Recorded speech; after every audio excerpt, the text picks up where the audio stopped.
NEET के लिए इस क्वेश्चन में आप यहाँ देख पा रहे हैं कि यह एक इलेक्ट्रिकल फीस है जिसका नाम ईल फीस कहलाता है और यह एक सेल की तरह फीस बिहेव करती है। जब ये पानी में होती है तो इसके ऊपर जब भी कोई इसका दुश्मन इसके ऊपर अटैक करता है तो ये इलेक्ट्रिक फीस जो है अपने अंदर जो बायोलॉजिकल सेल हैं जिनको इलेक्ट्रोप्लेक्स बोलते हैं इनके द्वारा उनके ऊपर अटैक करती है। इस प्रकार इस मछली के अंदर करीब 100 रो होते हैं बायोलॉजिकल सेल्स के और एक रो में 5000 बायोलॉजिकल सेल्स होते हैं। इस प्रकार इसके शरीर के अंदर टोटल 5 लाख इलेक्ट्रोप्लेक्स या बायोलॉजिकल सेल्स होते हैं। इस प्रकार इन सारे सेल्स का जो इंडिविजुअल ईएमएफ होता है यानी एक सेल का जो ईएमएफ होता है 0.15 वोल्ट होता है और एक सेल का इंटरनल रेजिस्टेंस जो होता है वो 0.25 ओम होता है। इस तरह से एक रो में 5000 बायोलॉजिकल सेल्स यानी इलेक्ट्रोप्लेक्स होते हैं और इस प्रकार टोटल 100 रो में जो इलेक्ट्रोप्लेक्स होते हैं वो 5 लाख होते हैं और इनका टोटल ईएमएफ जब हम निकालते हैं तो ये एक सर्किट बनता है।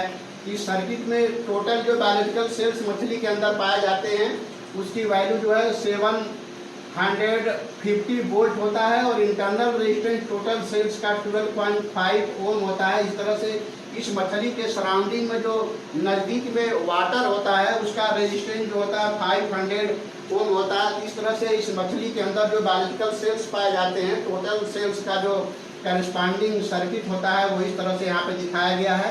जो सेल्स इसके अंदर बायोलॉजिकल सेल्स पाए जा रहे हैं उसका total EMF 750 volt, total internal resistance 12.5 ओम और सराउंडिंग का जो वाटर है उसका रेजिस्टेंस जो है 500 ओम है। इस प्रकार इस सर्किट में यानी सराउंडिंग में जो वाटर है उसमें इस फार्मूले के अनुसार 1.5 एम्पियर करंट फ्लो होता है। आप ये समझ पा रहे होंगे कि 750 वोल्ट का जो इलेक्ट्रोक्यूशन ये अपने सराउंडिंग में वाटर में मछली पैदा करती है उससे इसके दुश्मन पर यानी जो भी इसके इनेमी होते हैं उसके ऊपर जो बिजली का झटका लगता है यदि इलेक्ट्रोक्यूशन होता है वो हमारे घरों में जो बिजली सप्लाई हो रही है 220 वोल्ट का 3.4 टाइम मोर होता है।